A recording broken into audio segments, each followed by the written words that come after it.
Alors, je trouve que c'est d'abord un concept totalement original, puisqu'à Bordeaux, il n'y en a pas d'autres, et je ne crois pas qu'il y en ait d'autres de par le monde.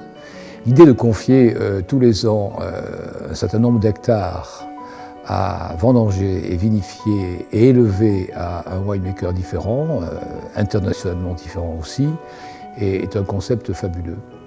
Je trouve pour le consommateur, pour l'équipe aussi du Château d'Arsac, c'est quelque chose de remarquable, et pour le winemaker également.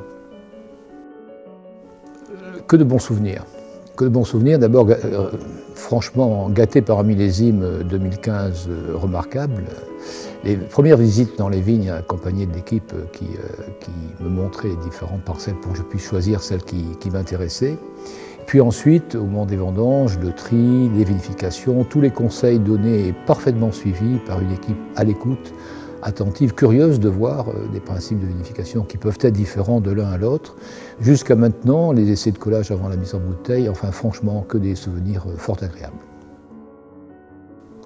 Alors, l'entente avec l'équipe, je pense qu'elle est un préalable nécessaire pour que le winemaker puisse réussir dans son opération et signe son millésime. C'est vrai que quelquefois les ententes avec des équipes sont plus ou moins difficiles à obtenir, les personnalités sont quelquefois psychorigides, un peu réticentes, mais là ça a été que du bonheur, avec une équipe en tout point à l'écoute de ce qu'on pouvait leur apporter et curieuse de voir le résultat. Et comme le résultat est bon, voire même très bon, je pense que tout le monde est heureux.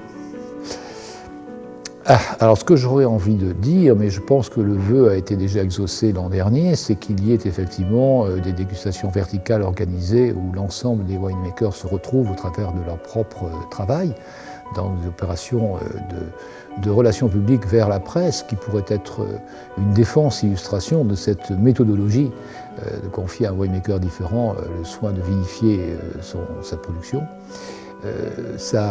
On a besoin de communiquer sur cette initiative car elle est unique, elle est courageuse et elle mérite d'être soutenue. Alors bon, c'est vrai que chaque winemaker a eu un millésime à vinifier et que là, de ce côté-là, si nous avons été traités tous de manière identique et égalitaire sur le plan des parcelles de vignes, des hommes et des moyens mis à disposition, la nature a été forcément plus généreuse pour certains que pour d'autres. Mais pour ce qui concerne le 2015 et pour ce qui va concerner le 2016, là je pense qu'on est face à des millésimes d'exception qui nous auront permis d'exprimer au mieux possible notre stratégie de vinification et d'élevage.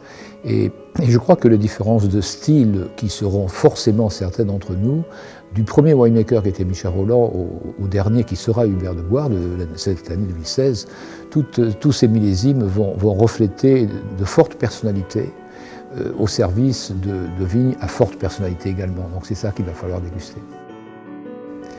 Ah oui, complètement, mais il faut bien imaginer qu'avoir été déjà un des 11 winemakers est un privilège. Le renouveler serait un plaisir, mais il faut aussi laisser la place à d'autres winemakers, et puis forcément des plus jeunes, parce que la relève est aussi une question de génération. Donc il y a une génération qui suit la nôtre, et qui, à défaut d'expérience, a en tout cas l'enthousiasme de la jeunesse et certainement de très très bonnes idées également. Donc je pense que ce concept va perdurer, va vivre avec d'autres personnalités, c'est ce qui en fait son charme. Compétition, il y a toujours un esprit de compétition, mais qui dit compétition dit émulation positive. Je crois qu'en réalité, savoir qu'il y a l'année suivante ou qu'il y a eu les années précédentes des personnes de qualité qui se sont essayées à cette aventure avec bonheur, avec de très bons résultats, ça ne fait provoque qu'une seule chose, c'est le désir de faire mieux si possible, ou en tout cas aussi bien.